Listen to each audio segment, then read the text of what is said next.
Bismillahirrahmanirrahim. Assalamualaikum warahmatullahi wabarakatuh.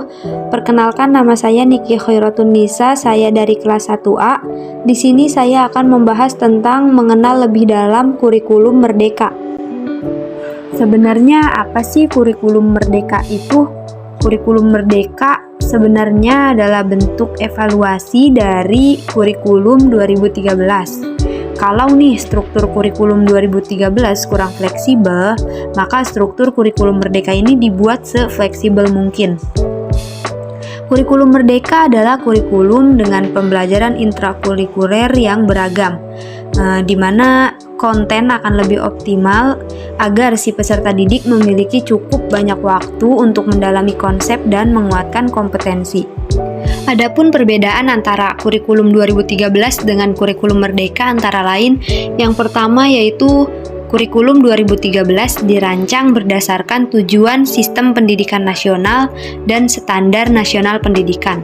Dalam kurikulum merdeka menambahkan pengembangan profil pelajar Pancasila, yakni para peserta didik ini diajarkan untuk memiliki kompetensi global dan berperilaku sesuai dengan nilai-nilai Pancasila. Untuk perbedaan yang kedua yaitu pada jam pelajaran. Pada jam pelajaran kurikulum 2013 diatur per minggu, sedangkan jam pelajaran pada kurikulum merdeka ini diatur per tahun.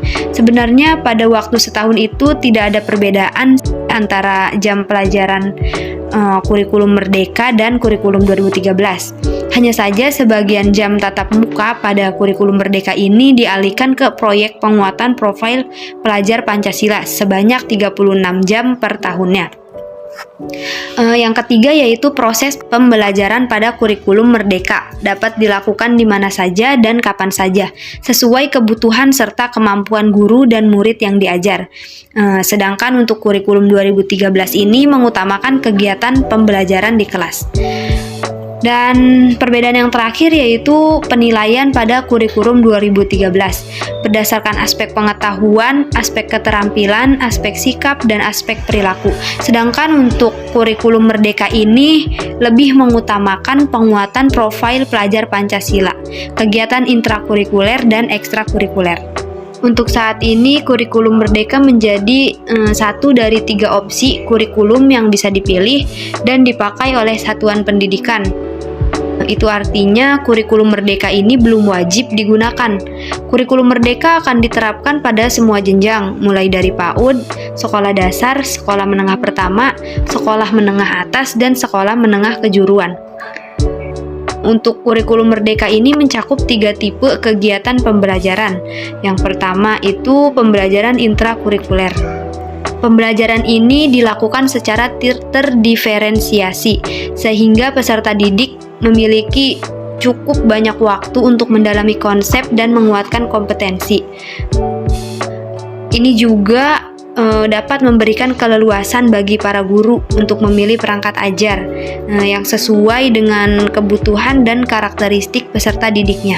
Yang kedua yaitu pembelajaran kokurikuler berupa proyek penguatan profil pelajar Pancasila, berprinsip pembelajaran interdisipliner yang berorientasi pada pengembangan karakter dan kompetensi umum. Yang ketiga yaitu pembelajaran ekstrakurikuler, yakni dilaksanakan sesuai dengan minat murid dan sumber daya satuan pendidik. Selanjutnya yaitu kurikulum merdeka ini memiliki beberapa kelebihan. Yang pertama, lebih sederhana dan mendalam.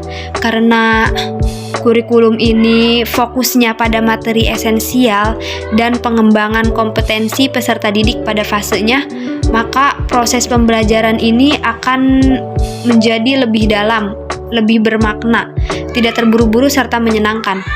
Untuk yang kedua yaitu lebih merdeka. Keunggulan lainnya tuh dari kurikulum merdeka ini karena dihilangkannya peminatan bagi peserta didik jenjang SMA. Jadi si peserta didik bisa memilih mata pelajaran yang sesuai minat, bakat, dan aspirasinya. Para guru juga diharapkan dapat mengajar sesuai tahap capaian dan perkembangan peserta didik. Yang ketiga itu lebih relevan dan interaktif. Proses pembelajaran dengan kurikulum merdeka ini dilakukan melalui kegiatan proyek yang akan memberikan kesempatan lebih luas bagi si peserta didik ini untuk secara aktif mengeksplor isu-isu aktual. Nah, tidak hanya memiliki keunggulan, si kurikulum merdeka ini juga memiliki beberapa kekurangan. Yang pertama yaitu persiapan yang belum matang. Kurikulum baru ini dinilai masih belum matang persiapannya, sehingga diperlukan pengkajian dan evaluasi lagi yang lebih mendalam supaya penerapannya efektif dan tepat. Yang kedua itu sistemnya yang belum terencana dengan baik.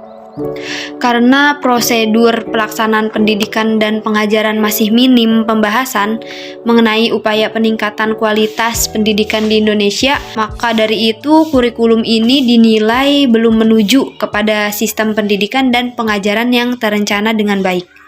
Yang terakhir itu kurangnya sumber daya manusia.